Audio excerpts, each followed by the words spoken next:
What is up, Netflix fans? Welcome back.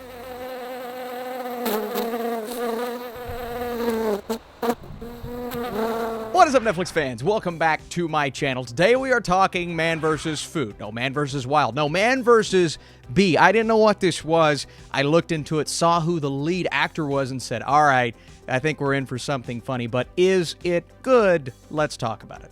So a man finds himself at war with a bee while house-sitting in a luxurious mansion. Who will win and what irreparable damage will be done in the process? This show stars Rowan Atkinson and is rated TV PG. There's some mild violence and gore, but honestly, it's a lot of slapstick-style humor, so I believe PG is the proper rating for this, and Rowan Atkinson, Mr. Bean, is the first movie that comes to mind for me. That very classic, overly ridiculous at points types of humor that I just genuinely love. I could also talk about Johnny English. He's been doing this for so long. It felt like he took some time off. Oh, I can't forget about his role in Scooby-Doo. Look, I love the Scooby-Doo movies. I can't help myself, so much nostalgia there. But now he's back. Now he's doing what we know and love from him in this fascinating type scenario where he goes into this home with a very rich couple. Their house,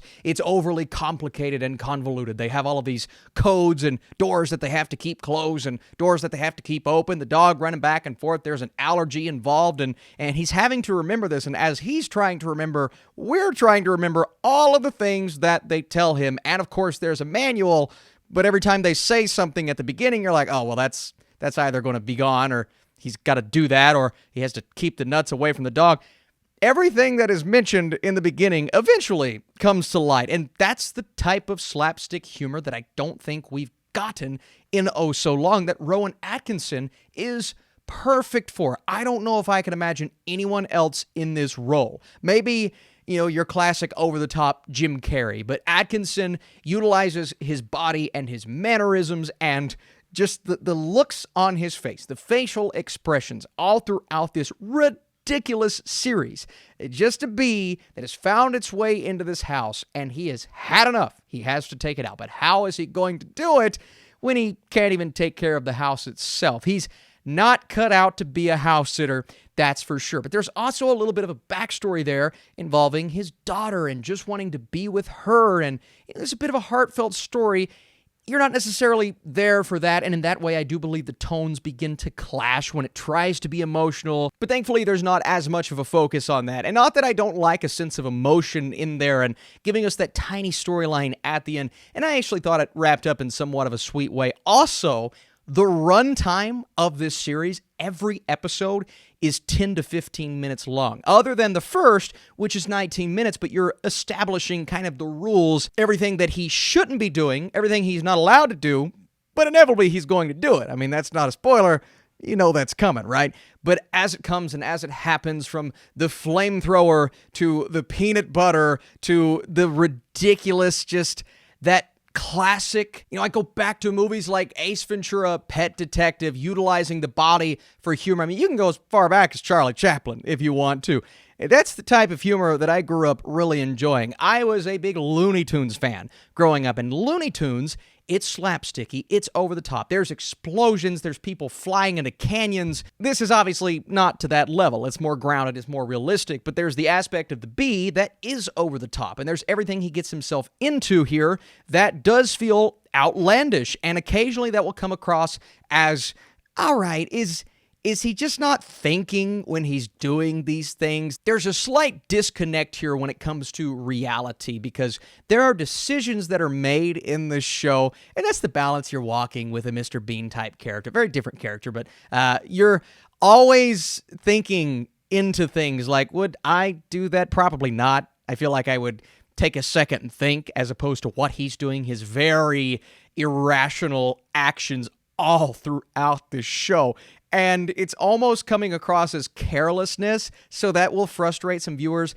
it's also just not everyone's style of humor. I grew up loving slapstick, and we haven't had slapstick like this in quite some time, so because of that, I think I enjoyed this show. I love the simplicity. I love the fact that the humor is very self-aware. It knows exactly what it is. They set up these scenarios very clearly in the first episode. The scenarios come to play out, and as they come to light, as you're watching, you're enjoying it, you're laughing, you're giggling. There's never like a laugh out loud moment, but it's every single mannerism and facial expression. I'm thinking he's perfect for this world. And as long as he's living in this space and trying to take out this bee and destroying things in the process, I'm a happy camper, and I was a happy camper.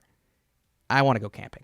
Does the decision-making occasionally get in the way of enjoyment? There are times throughout the series, and I believe the middle of the series, maybe like episodes 3 and 4, 4 and 5, it starts to become repetitive. I mean, there's only so much you can do.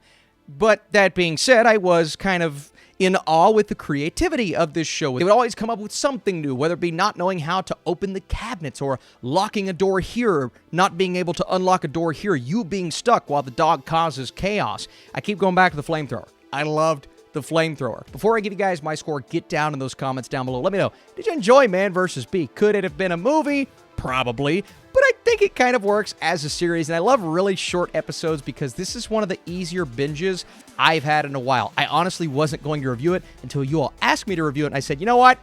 I like Rowan Atkinson. Let's do it. Man vs. Bee is a pure throwback to the slapstick comedies of old. It's a breeze to binge, and Atkinson is at the top of his game. If you are a fan of his, I definitely think this is worth a watch. I'm going to 72% with my score. I enjoyed it. More importantly, I got through it really quick, man. With all the things that I watched, this was nice for a change. So my big question to you all down below is, have you found the bee? All right, I've been looking for it. Can't find... Oh, there it is. Hang on. All right.